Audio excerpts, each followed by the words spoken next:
各位早晨，今日係11月5號星期三，歡迎收睇香港早晨。早晨展河，早晨海欣。今朝明顯涼咗喎。係啊，大家記得着多件褸，唔好凍親啊！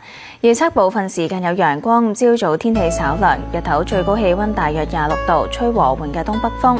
未來嘅一兩日風勢頗大，雲量較多，週末期間漸轉天晴，氣温回升。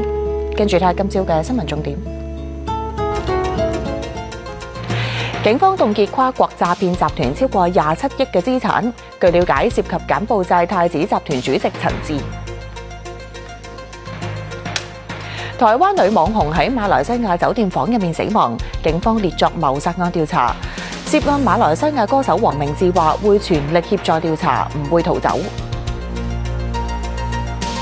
I will not be intimidated by this president. I will not be intimidated by anyone. 美國多地星期二舉行州長同市長選舉，紐約市長葉本曼達尼話唔會受到總統特朗普嘅威脅而退縮。詳細內容，天文台話關島以南。